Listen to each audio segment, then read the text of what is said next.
Hey guys, what's going on? Nivens here. Time for your weekly rock wind-up. Well, we're starting off with celebrity feuds. You may have heard Mr. Vin Diesel when he was on Jimmy Kimmel Live saying that he used to be a backup dancer or a break dancer for the Beastie Boys.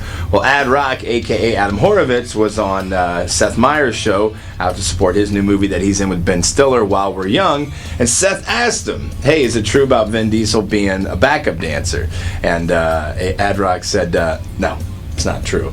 Now, he did go on to say it might have been a situation where, like, we were going into Danceterra and Adam Yauch, MCA, may he rest in peace, might have been like, yo, it's a good break dancer. This kid wants to sneak in. Let's sneak him in here. But in terms of being, like, a bona fide backup dancer, it doesn't sound like that was the case. There is also some talk about Ad Rock and Mike D working together, collaborating on a memoir about the Beastie Boys, as, of course, that band is now done, as MCA passed away about 3 years ago or so.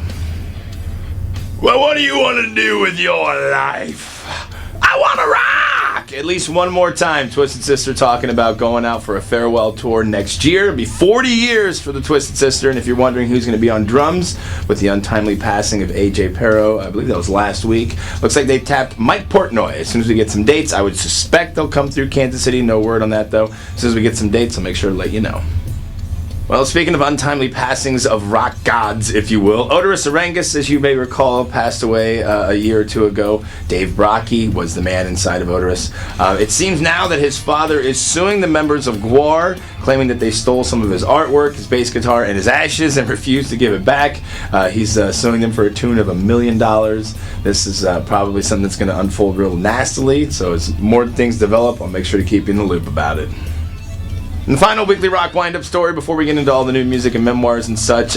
Marilyn Manson in the news this week. Of course, I told you last week that he's going to go out on tour and bring along Smashing Pumpkins to open up for him. Now it seems that he was in Alberta, Canada, at a Denny's about 2 in the morning. If Kid Rock taught us anything, it's that you don't go into Denny's after hours, meaning after midnight, as he got popped in the face. Now there's a follow-up story to this that allegedly from like a buddy of a friend of a cousin of a sister who saw Ferris at 31 Flavors. Wait, hold on. This is a different thing.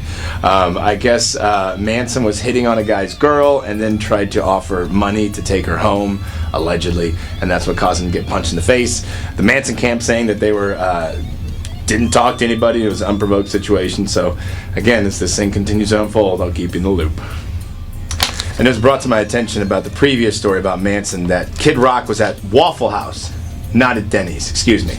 Moving on with new music announcements and whatnot. Japanese pop metal band Baby Metal signing an American deal or a stateside deal. Finally going to have a U.S. Release for the band's 2014 critically acclaimed self-titled debut album. It'll be out digitally on Tuesday, May 12th, and then physically on Tuesday, June 16th.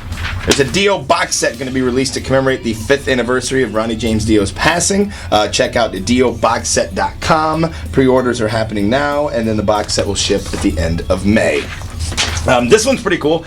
This week, there's a new album from Agnostic Front, The American Dream Died, and in an interview about it, Roger Merritt, frontman, said that he's actually working on a book, a bio, about his experience basically leaving Cuba, fleeing Cuba, coming to the United States, and starting up a legendary punk band. Frank Zappa's final album finally going to see the light of day in June. Dance Me This. This is definitely something that's notable, as it is... It's to become Zappa's 100th official release. How many albums you make, kids? I'm just kidding. Both of these albums recorded in NOLA, that is New Orleans, Louisiana, from Jello Biafra. Banned from Record Store Day will be out on April 12th. And then on May 12th, A Walk on Jindal's Splinters. So if you're a fan of Jello Biafra, check out Alternative Tentacles Records. Chuck Palahniuk going to be coming to Kansas City. This was announced on Monday. He's going to be here the night before Rockfest on the 29th. Going to be at the Uptown Theater talking about just basically out to support the new book he's working on, Fight Club 2. He's also got something new coming out as well called Make Something Up, Stories You Can't Unread. And by getting a ticket for this, you'll get actually a copy of Make Something Up and issue 1 of Fight Club 2. So there you go. Just some new stuff announced. And of course, Fight Club. It's Fight Club, man. I'm Nivens. Thanks for tuning in to your weekly rock wind-up. Have a great weekend.